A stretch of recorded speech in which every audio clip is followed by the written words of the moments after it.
नमस्कार, कामतगिरी अभय न्यूज में आप सभी दर्शकों का स्वागत है और मैं हूं सोफिया। अब डालते हैं एक नजर आज के मुख्य समाचारों पर।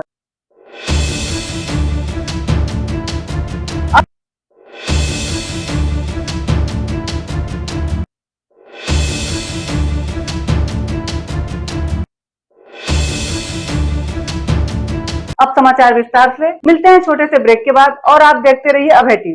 गुरु कृपा पब्लिक स्कूल प्रयागराज रोड करवी चित्रकूट। हमारे यहाँ प्ले ग्रुप से लेकर कक्षा 8 तक की शिक्षा कुशल अध्यापक अध्यापिकाओं द्वारा दी जाती है। प्ले ग्रुप के बच्चों के लिए खेल खेल में शिक्षा देने का प्रावधान है, जहाँ बच्चों को लाने और ले जाने के लिए बस की सुविधा है। वहीं प्राकृतिक सौंदर्य के बीच बच्चों को शिक्षा दी जाती है। बच्चों को खेलने के लिए खुला मैदान है। यदि आप अपने बच्चों का उज्जवल भविष्य चाहते हैं तो हमारे विद्यालय आइए और बच्चों का प्रवेश कराइए, जहां बच्चों को कुशल अध्यापक और अध्यापिकाओं द्वारा शिक्षा दी जाती है। वहीं छोटे छोटे बच्चों को टीवी के माध्यम से खेल खेल में शिक्षा दी जाती है। तो देरी किस बात की, आप अपने बच्चों का हमारे विद्यालय में प्रवेश कराइए। प्रारंभिक शिक्षा बच्चों की नींव होती है। हमारा उद्देश्य आपके बच्चों की नींव को मजबूत करना है। हमारा पता गुरु कृपा पब्लिक स्कूल प्रयागराज रोड करवी चित्रकूट।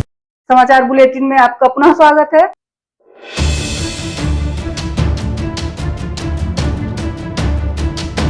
चित्रकूट में 19 मार्च को रिटायर्ड फौजी की गोली लगने की वजह से हुई मौत में परिजनों का कथन, एक नली बंदूक साफ करते समय गोली लगने से हुई मौत। नहीं, जब ये लोग आए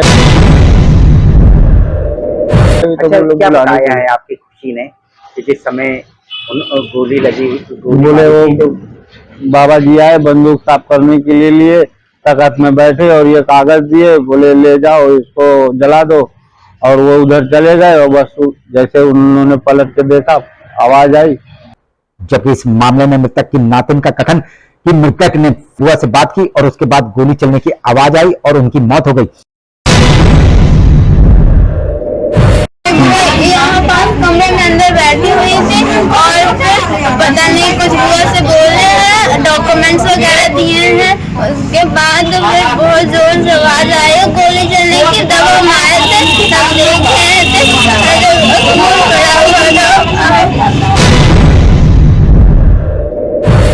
आपके पिताजी के साथ कुछ नहीं, बस बंदूक लिए थे, मतलब साफ कर रहे थे, हाथ से गिर गई और तो छूट गई, बस हो गया, इतना ही, और कुछ नहीं।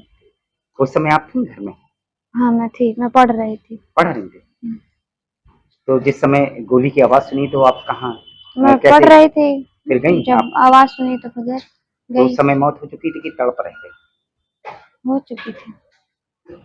हम आपको बता दें कि मृतक के 4 लड़कियां और 3 लड़के हैं, जिसमें से सभी लड़के सूरत में रहकर अपने परिवार का भरण पोषण किया करते थे। अच्छा, आप लोग कितने भाई बहन हैं? हम लोग 3 भाई और 4 बहनें। सभी लोग कहाँ रहते हैं? सब एक ही साथ घर में रहते हैं। नहीं, हमारी शादी हो गई है, हम अपने घर में रहते हैं और हमारी बहन इलाहाबाद में, एक का ब्याह हो गया है, 3 पढ़ रही हैं।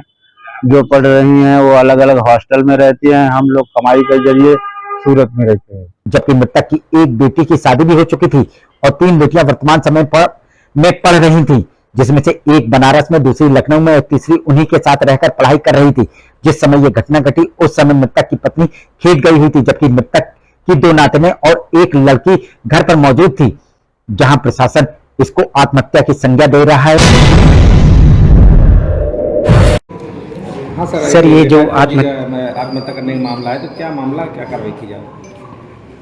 करवी थाना क्षेत्र के कालूपुर के पास एक व्यक्ति के फायर करके सुसाइड करने की सूचना पे पुलिस तत्काल मौके पर गई तो जानकारी ये हुआ कि ये एक रिटायर्ड फौजी हैं जिनकी उम्र 60 साल से ज़्यादा है। वहीं परिजन इसको मात्र बंदूक सफाई करते समय गोली चलने से हुई मौत बता रहे हैं।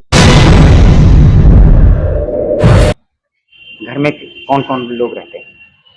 मैं थी, मम्मी बाहर थी, खेत चली गई थी, और मेरी 2 भतीजियां थी, एक खेल रही थी और एक काम कर रही थी। मतलब ये घटना है जो उन्होंने आत्महत्या की है? दुर्घटना है। घटना है मतलब? दुर्घटना है, हाँ। उन्होंने ऐसा कुछ नहीं था, अच्छे से बात करते थे, कोई टेंशन नहीं था, कोई बात नहीं थी, कोई झगड़ा नहीं था, अच्छे से वो पता साफ कर रहे थे। क्योंकि मैंने वो बंदूक मुझसे गंदी हो गई थी, दिवाली पे मुझसे कचड़ा लग गया था, तो वो साफ कर रहे थे कि जंग न लग जाए उससे। वही सवाल ये उठता है कि जहां मृतक की नातिन अपने बयान में बताया कि उनके बाबा ने पहले बुआ बात की और फिर गोली चलने की आवाज आई और देखा तो बाबा की मौत हो चुकी थी।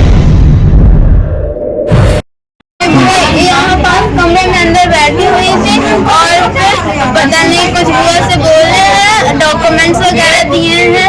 उसके बाद फिर बहुत जोर से आवाज आई गोली चलने की, तब हम आए थे, तब देख रहे थे।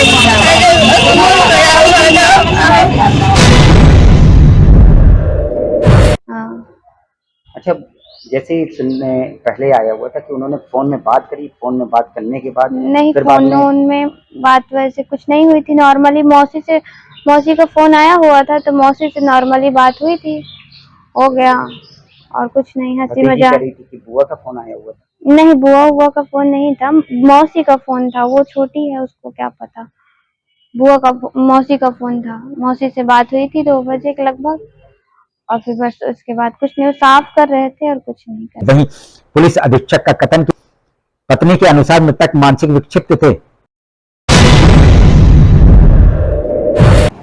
और कहीं किसी तेरही वगैरह के कार्यक्रम में अपने किसी रिश्तेदारी में गए थे, वहाँ से लौटे। उनकी पत्नी का कहना है कि थोड़ा मानसिक रूप से विक्षिप्त भी हो गए थे। उन्होंने अपनी लाइसेंसी बंदूक से सुसाइड कर लिया है। जबकि परिजनों के अनुसार मृतक मानसिक विक्षिप्त नहीं थे। मामला कुछ भी हो, मृतक के परिजनों के आने के बाद मृतक का तीसरे दिन पोस्टमार्टम किया जा रहा है। ये मात्र घटना है या मृतक ने आत्महत्या की, ये सभी सवाल मृतक की मौत के बाद सवालिया निशान खड़े कर गए हैं। बड़ी छोटी वाली लड़की बहन ने हमारे पूछा, पिताजी ये बंदूक क्यों ले रहे हैं? बोले साफ करना है, थोड़ा लाओ। तो उसके बिस्तर के नीचे रहती थी वो। कभी कभी वो अपने बिस्तर पे रख लेते थे। तो हमको लगता था भाई फौजी आदमी है, असला हमेशा साथ में लेके टहले हैं, कोई इन्फेक्टिव नहीं है, अपना ले रहते हैं। हमको कभी ऐसा कोई ये नहीं था घर में कि ये सब हादसा करेंगे या ऐसा हो। मिलते हैं छोटे से ब्रेक के बाद और आप देखते रहिए अभय टीवी। नमस्कार दोस्तों, मैं डॉक्टर राकेश सिंह कल्याण हॉस्पिटल से। समस्त जनपदवासियों को मेरी तरफ से होली की बहुत बहुत शुभकामनाएं। देखिए, एक तो होली के समय आप लोग सिर्फ प्राकृतिक रंगों का उपयोग करें और जिसमें गुलाल हो सकता है, फूलों का रंग हो सकता है। इनको यूज करेंगे तो हमारी स्किन को या आंखों को कोई दिक्कत नहीं होगी। जितने भी मिलावटी शीशे वाले रंग आते हैं इनको बिल्कुल भी प्रयोग ना करें, इससे आपकी त्वचा खराब होगी। अगर आँख में चलेगी तो आपकी आँख की रोशनी भी जा सकती है और स्किन की बहुत सारी समस्याएं हो सकती हैं। सिंथेटिक रंग ना यूज करें। समाचार बुलेटिन में आपका पुनः स्वागत है।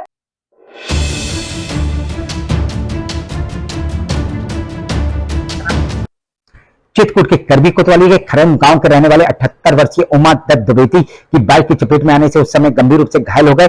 जब वे खेत से घर की ओर आ रहे थे तभी तेज गति से आ रहे बाइक सवार ने जोरदार टक्कर मार दी, जिस कारण से वे गंभीर रूप से घायल हो गए। बाइक सवार जान पहचान की होने की वजह से पीड़ितों ने इस मामले की रिपोर्ट नहीं लिखवाई। घायल बुजुर्ग का इलाज जिला चिकित्सालय में करवाया जा रहा है। कहाँ जा रहे थे और कैसे? घर आ रहे थे, पीछे से बाइक वाला टक्कर मार दिया। मिलते हैं छोटे से ब्रेक के बाद और आप देखते रहिए Abhay TV. Doctor opticals Balaji complex, नमक फैक्ट्री चौराहा, कानपुर। जी हाँ, हमारे यहाँ ब्रांडेड एवं आंखों के नंबर वाले चश्मा उचित मूल्य पर मिलते हैं। धूप से बचाव हो या रात में मोटर कार की ड्राइविंग करते समय लाइट के बचाव से संबंधित चश्मे हमारे यहाँ उपलब्ध हैं। साथ ही कंप्यूटराइज्ड आंखों की टेस्टिंग करके चश्मे बनाए जाते हैं। थोक हो या फुटकर सभी प्रकार के चश्मों की खरीदारी करने के लिए हमारे डॉक्टर ऑप्टिकल्स में आइए और अपने मनपसंद चश्मों को ले जाइए। साथ ही हमारे यहाँ विभिन्न कलरों एवं आंखों के नंबरों के कॉन्टेक्ट लेंस मिलते हैं। तो देरी किस बात की, आज ही अच्छे गिलासों के चश्मों के लिए हमारी दुकान में खरीदारी के लिए आइए। हमारा पता डॉक्टर ऑप्टिकल्स बालाजी कॉम्प्लेक्स, नमक फैक्ट्री चौराहा, कानपुर। समाचार बुलेटिन में आपका पुनः स्वागत है।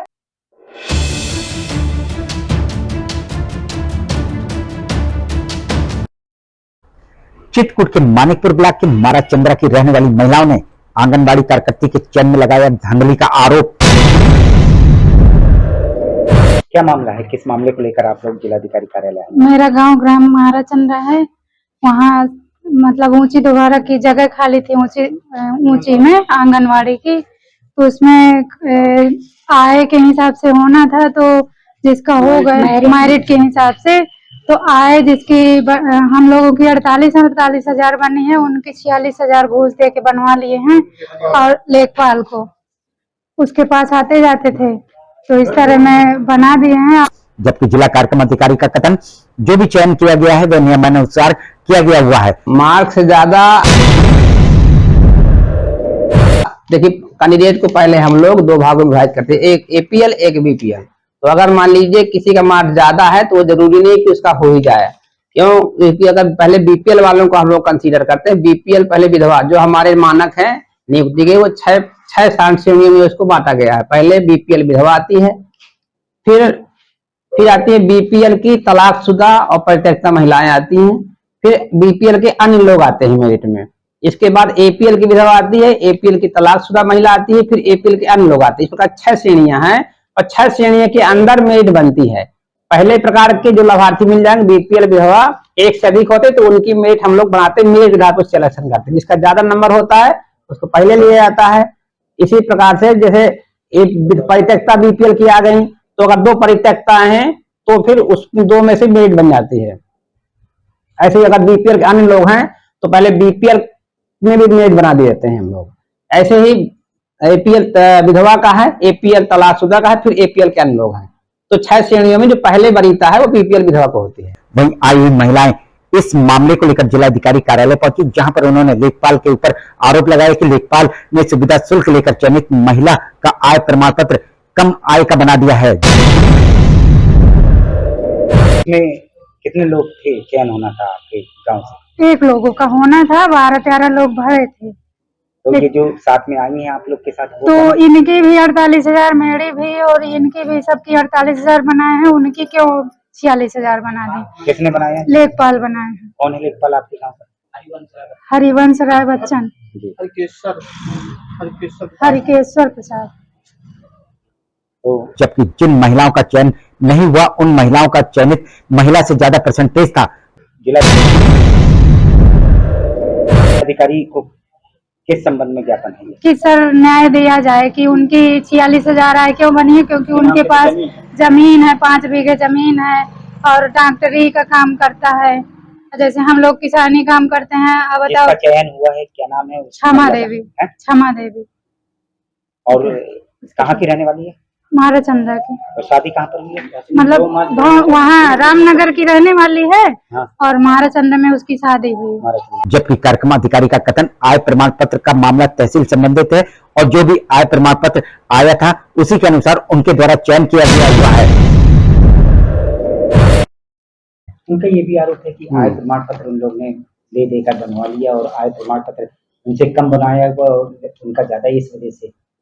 देखिए, आय प्रमाण पत्र के बारे में मैं कोई टिप्पणी नहीं करता, क्योंकि वो उसके सक्षम अधिकारी तहसीलदार हैं और वही रेवेन्यू का वो पूरा देख करके बनाते हैं। ऐसा कुछ नहीं, लेखपाल रिपोर्ट लगाता है, भौतिक रूप से सत्यापन करके फिर कानून को बनाता है, फिर नायब तहसीलदार, फिर तहसीलदार बनाते हैं। तो वहाँ उनके प्रमाण पत्र जो जारी किए हैं, हम इसी को प्रथम दृष्टया सही मानते हैं, उस पर हम कोई टिप्पणी नहीं करते हैं। मामला रहा आय प्रमाण पत्र का धांधली का, तो शिकायतकर्ता आय प्रमाण पत्र की जांच करवा सकते हैं। अगर उनको जांच करानी है तो तहसीलदार से मिलकर के अपना वो सत्यापन करा सकते हैं। जैसा भी हो, जहां आंगनबाड़ी के चयन में महिलाएं गलत आंगनबाड़ी कार्यकर्तियों के चयन का आरोप लगा रही हैं। किस तरह की धांधली की गई है? 4 साल से फार्म डाले हुए हैं और वहाँ पर कोई वो अभी डाले हैं पैसा देकर घूस। सर ये हमारी कहना है कि घूस में ना हो, मैरिड में हो जाए ताकि वहाँ कोई पहुँच पाए, वो लोग किया जाए। हमारी ये कार्रवाई है। वहीं जिला कार्यक्रम अधिकारी उनके लगाए गए आरोप का खंडन करते हुए दिखाई दे रहे हैं। क्या समझा जाए? जैसे कह रहे हैं कि उसमें घोर लापरवाही की गई है। देखिए, हमारे स्तर पर जो प्रमाण पत्र लगाया लाभार्थी ने, प्रमाण पत्र अपलोड किया था बनवा करके तहसील से, उसी के बेस पर हम लोगों ने चयन किया है।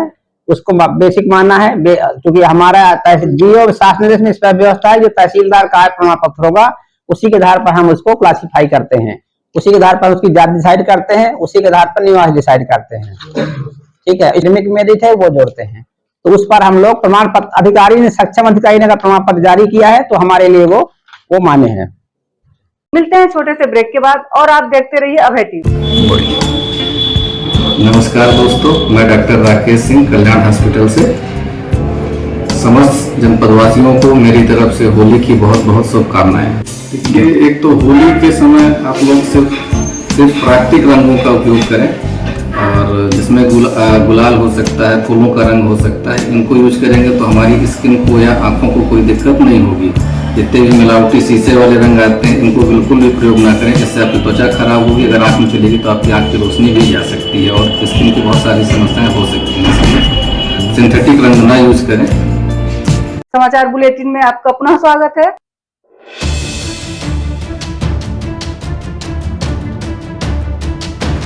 चित्रकूट के रेपरा थाना अंतर्गत रामनगर ब्लॉक के चहेटा नुनबाई की रहने वाली 13 वर्षीय खुशी की ट्रैक्टर के थ्रेसर के पलटने से 13 मार्च को हुई थी मौत।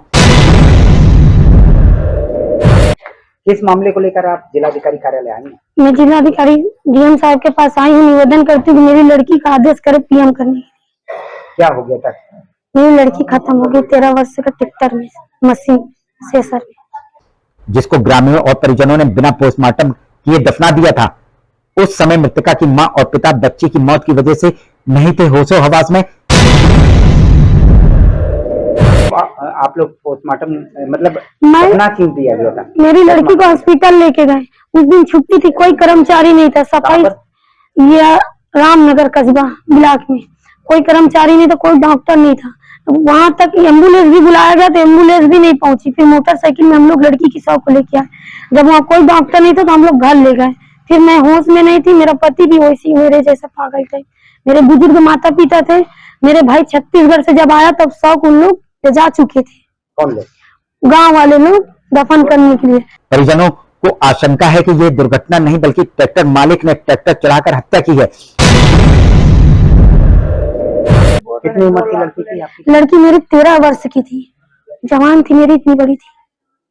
तो आपको क्या शक है कि उसने हत्या करी है? मेरा शक ये है, जब मेरी लड़की घर जा रही थी तो ट्रैक्टर वाले ने उसको बैठा के खेत पे क्यों लेके गया? मैं तो खेत में थी, मैं मेरा पति। फिर ड्राइवर था तो वो क्यों गाड़ी चला रहा था? ड्राइवर को गाड़ी क्यों नहीं दिया चलाने के लिए? जब उसको गाड़ी चलाने नहीं आता तो क्यों? उसके घर में मेरी पुरानी 2 साल की रंजिश चल रही थी, उसके चाचा से मार पीटाई था। उन लोगों ने मुझे धमकी दिया, लेकिन मैं इस बात को अपने दिल में लेके नहीं चली। तो मैं बोली छोटा मोटा लड़ाई झंझट ऐसा थोड़ी कोई करे। नुनबाई गाँव की। ये किस ग्राम पंचायत में पड़ता है? रामनगर में पड़ता है। वहीं लगातार 13 तारीख के बाद से ही मृतका की मां पोस्टमार्टम के लिए चक्कर लगा रही है, लेकिन इसके बावजूद उसकी सुनवाई नहीं हो रही है। जब मैं 3 दिन में होश में आई तो मैं पूछी तो मेरा भाई तत्काल सूचना दिया। जैसे शव दफन हुआ उसी मेरे भाई ने पुलिस को सूचना दिया। मेरा पति को लेके गया, उसको थोड़ा बहुत ध्यान थाने में दिलाया गया। फिर मैं जब होश में आई तो मुझे धमकी मिला जा रहा था। उसके चाचा लोग कह रहे थे कि मेरे भाई को अगर तू जेल में रखेगी तो क्या तू इस गांव में रह पाएगी? तो बताइए तुम। राजू सिंह, उसका चाचा पंकज का। हद तो तक पार हो गई कि आरोपी मृतका के परिजनों को रिपोर्ट न लिखवाने की धमकी दे रहे हैं। वहीं थक हार कर पीड़ित परिवार पहुंचा जिलाधिकारी कार्यालय। अब देखना यह होगा कि पीड़िता की सुनवाई होती है या नहीं, ये तो आगे आने वाला वक्त ही बताएगा। मेरा कहना ट्रैक्टर पकड़ गया, गाड़ी पंकज कहाँ है? वो तो गांव का मामला है। नुनबाई चहेटा, रामनगर कस्बा, रायपुरा थाना, जिला चित्रकूट। आखिर में डालते हैं एक नजर आज के मुख्य समाचारों पर।